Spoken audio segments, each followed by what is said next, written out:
여러분 반갑습니다. 엘투브의 이매전사입니다. 오랜만에 이렇게 영상으로 인사드립니다. 조금 이렇게 일주일 만에 어색해졌네요. 어쨌든요, 제가 저번 종료주일에 예배를 끝나고 이렇게 집에 와서 쉬고 있는데 몸이 조금 안 좋았습니다. 그래서 병원에 입원도 하고 치료도 받느라고 일주일 동안, 저번 주 동안 영상 올리지 못했는데요. 그래도 지금은 치료가 잘 끝나서 몸이 조금 괜찮아졌습니다. 그래도 아직까지는 몸이 정상 컨디션은 아니라서 한동안 이렇게 해오던 5분 PT는 한동안 조금 이렇게 쉬어야 될 것 같습니다. 우리가 참 이렇게 바쁘고 힘든 일상을 보내고 있는데요, 저처럼 아프지 마시고 건강하셔서 함께 믿음의 여정을 잘 걸어갔으면 좋겠습니다. 오늘 이렇게 오랜만에 영상으로 또한 여러분들 앞에서 인사드리는 이유는, 오늘이 부활절, 부활주일이지 않습니까? 그래서 부활절이 어떠한 날이고 우리가 부활절에는 어떠한 것들을 기억하면 좋을지 함께 나눠보기 위해 오늘 이렇게 영상을 준비해 보았습니다. 오늘 영상을 통하여 우리가 부활절에 대해, 또한 부활주일에 대해서 이렇게 생각해보고 공감하며 소통하는 시간이 되었으면 좋겠습니다. 부활절에 대한 영상 지금부터 시작하겠습니다. 첫 번째로 먼저 우리가 생각해 볼 것은, 왜 이름이 부활절일까요?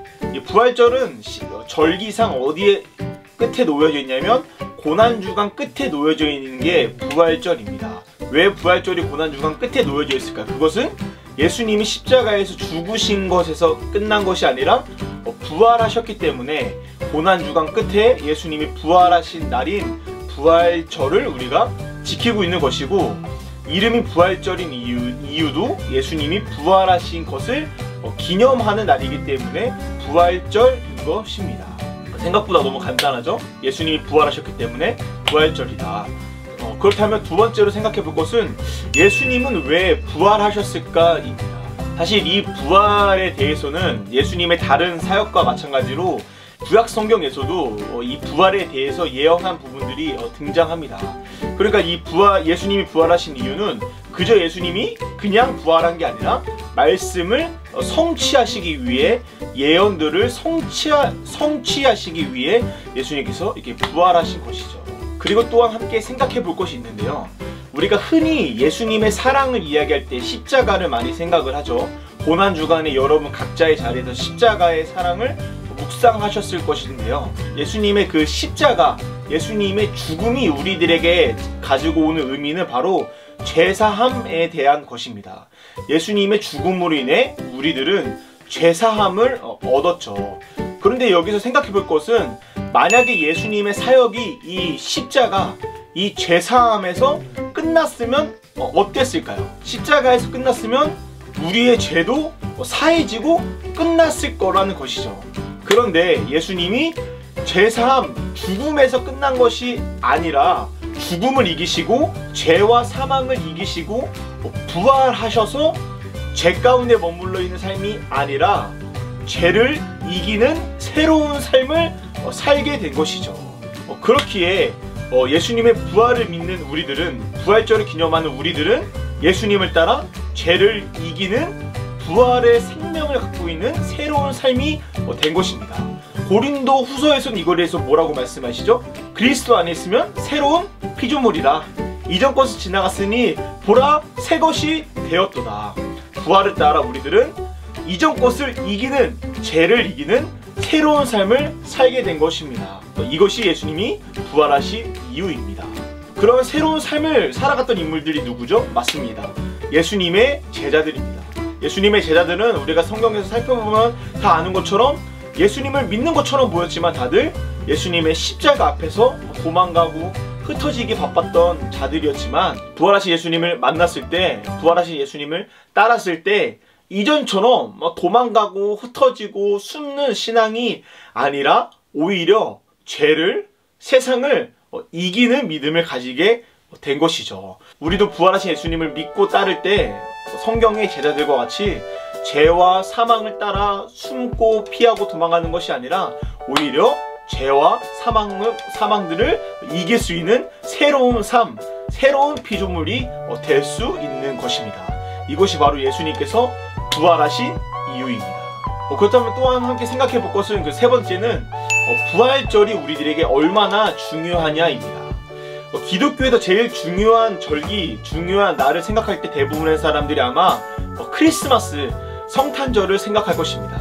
그런데 이 성탄절, 크리스마스만큼 중요한 게, 아니 어떻게 보면 그 날보다 더 중요한 것이 바로 이 부활절입니다. 왜냐하면 우리가 앞에 이야기한 것처럼 기존의 제자들은 예수님을 따르는 자들이었지만 어떤 큰일이 일어났을 때 또한 십자가 앞에서 도망가고 숨고 세상으로 피하는 그러한 자들이었는데, 그러한 제자들이 하루아침에 믿음이 완전 뒤바뀌는 일이 뭐를 통해 나타나죠? 부활하신 예수님을 만났을 때 그들의 신앙이 완전 뒤바뀌는 것을 알 수 있습니다. 왜냐하면 예수님의 부활이 우리들에게 가져오는 것은 죄를 이기는 능력, 새로운 삶, 부활의 새 생명을 가지고 있는 삶을 우리들에게 선물하셨기 때문입니다. 사도 바울은 이거에 대해서 로마서 6장 4절에 그리스도인들이 부활하신 예수 그리스도를 따르면 그 안에 새 생명, 그러니까 이전에 도망가는 생명이 죽은 생명이 아니라 부활의 생명을 가지고 있다라고도 말씀하셨죠. 그렇기 때문에 예수님의 이 부활의 능력만큼 중요한 것이 바로 이 부활절인 거예요. 왜냐하면 예수님의 부활이 없었으면 죄를 이기는 능력 또한 우리에게 없기 때문입니다. 이 부활절이 얼마나 중요하냐면요, 다들 아시다시피 구약 성경에서는 안식일을 이야기를 했죠. 안식일은 토요일이었습니다. 그런데 신약을 넘어와서 우리들은 더 이상 안식일을 지키는 것이 아니라 어디를 지키고 있죠? 주일을 지키고 있습니다. 왜 그럴까요?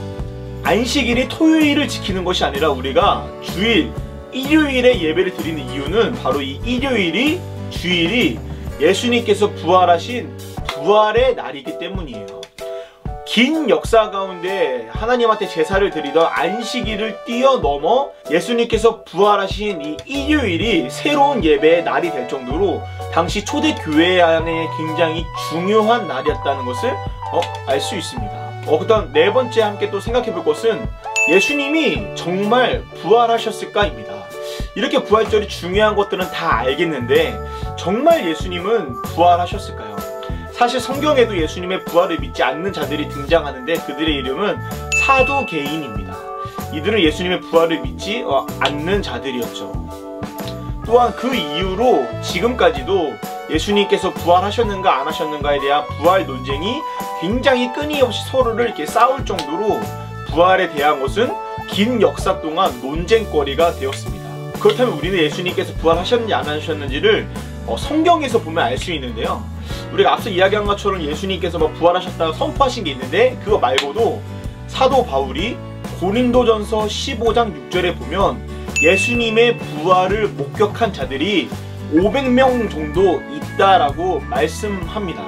그리고 거기서 끝나지 않고 아까 이야기했던 것처럼 믿음이 연약하고 도망가기 바빴던 제자들의 신앙이 완전 180도로 바뀐 건 역시 예수님의 부활 이후였습니다. 그것이 우리들에게 나타나는 의미가 무엇일까요? 믿음이 흔들리던 제자들의 믿음을 180도로 바꿀 정도의 어떠한 충격적인 일이 있었는데 그것이 바로 예수님의 죽음과 부활이었다는 것입니다. 다섯 번째, 그런데 왜 부활절의 날짜는 매년마다 바뀔까요? 성탄절, 크리스마스는 매년 12월 25일이 그 날이죠. 그런데 부활절은 매년마다 날짜가 이렇게 바뀝니다. 3월 중순에서 4월 중순까지 그 안에서 대략적으로 바뀌는데 왜 예수님이 부활하신 그 날을 지키면 될 텐데 왜 그 날을 지키지 않고 날짜가 계속 바뀔까요? 지금 우리가 믿고 따르는 여러 내용들을 정리된 시대가 이 교부시대, 사도들의 제자들이 있던 이 교부시대라는 것이 있었는데요. 그때는 이 부활절에 대해서 크게 두 가지 의견이 있었습니다. 그것은 바로 유대인들의 절기를 따라 6월절 마지막이 부활절이다 라는 것들을 주장하는 자들이 있었고요. 예수님께서 부활하신 날인 부활절은 무조건 주일, 유대인 절기 상관없이 무조건 주일, 일요일이어야 된다라는 것을 주장한 자들이 있었습니다. 그 두 개의 내용들이 계속 논쟁을 하고 있었는데요. 이것이 정리된 것이 제1차 니케아 공의회라는 곳에서 정리가 되면서 지금 우리가 이렇게 날짜가 바뀌는 부활절을 따르게 되었습니다. 유대인들의 절기를 따라 초분을 따라 날짜가 바뀌지만 그날은 무조건 주일이다. 그래서 이제 부활절 날짜가 매년마다 바뀌는 것입니다. 지금까지 부활절에 대해서 여러 가지 내용들을 살펴보며 정리했는데요. 부활절에 좀 특이한 특징들이 몇 가지 있습니다. 교회력에는요 절기색이라는 게 따로 있는데요. 부활절의 절기색은 흰 색깔, 백색입니다. 백색, 흰색. 그래서 이 부활절이 상징하는 꽃 역시 백색인 흰색을 따라 백합을 많이 하기도 하고, 어린 양인 흰 양, 어린 양도 부활절이 많이 거론되기도 합니다. 우리가 부활절에 교회마다 나눠주는 것이 무엇이죠? 계란이죠. 왜 계란을 나눠줄까요? 계란은요 생명이 부화, 생명이 태어나는 것을 의미하는 것이 계란입니다. 이것과 조금 비슷한 것이 예수님께서 죽음을 이기시고 새 생명을 가지고 부활하셨죠. 그 의미가 비슷해서 계란을 나눠준다, 이런 의미도 있고, 예수님이 이렇게 무덤을 깨고 이기시고 나오셨잖아요. 계란을 깨고 흰 달걀이 나오는 것처럼 예수님은 깨고 나오셨다, 그런 의미도 있다고 합니다. 그 외에 여러 가지 의미가 있는데 사실 그러한 것보다 이제 생명을 가지고 태어나는 부화, 그런 것들이 달걀을 주는 의미일 것입니다. 우리가 마지막으로 생각해 볼 것은, 그렇다면 부활절 이후에, 부활 이후에 우리들은 어떻게 살아가야 될까라는 것입니다. 예수님께서 죄와 사망과 죽음을 이기고 부활하신 것처럼 부활을 믿는 우리들이 부활의 새 생명, 새로운 피조물로서 죄를 이기는 존재가 되어야겠죠. 그래서 우리들도 부활의 증인이 되어, 승리의 증인이 되어 우리들의 속해 있는 세상 가운데, 삶 가운데, 죄 가운데 승리해야 되는 것이 부활을 믿는 우리들의 삶일 줄 믿습니다. 저는 개인적으로 제가 몸이 아픈 것도 있었지만 이 코로나19의 사태로 인해 올해 부활절은 참 부활절답지 못하게 보내지 않았나 싶습니다. 참 여러가지 아쉬움들이 있는 부활절인데요. 오늘 이 영상을 통해 우리가 부활에 대해서 함께 더 생각해보며 어떠한 삶을 살아가면 좋을지, 또한 부활이 나에게 주는 의미가 무엇인지를 함께 생각해보는 시간이 되었으면 좋겠습니다. 여러분, 우리들은 죄와 사망을 이길 수 있는 자들입니다. 사탄은, 마귀는 끊임없이 우리를 향해 너는 죄를 못 이겨 말하지만, 예수님의 부활을 믿는 우리들은 죄를 이길 수 있는 자들입니다. 비록 우리가 지금 코로나19의 사태로 인해, 또한 여러가지 일들로 인해 힘들고 지치고 어려운 하루하루를 보내고 있지만, 부활하신 예수님과 함께, 승리하신 예수님과 함께 승리하시는 이 영상을 보시는 모든 분들이 되었으면 좋겠습니다. 여러분, 오늘 하루 너무 고생 많으셨습니다. 부활하신 예수님을 따라 세상 가운데 승리하시는 이 영상을 보시는 모든 분들이 되었으면 좋겠습니다. 저는 다음 영상으로 찾아뵙겠습니다. 감사합니다. 여러분 좋아요와 구독 부탁드리겠습니다. 감사합니다. 안녕.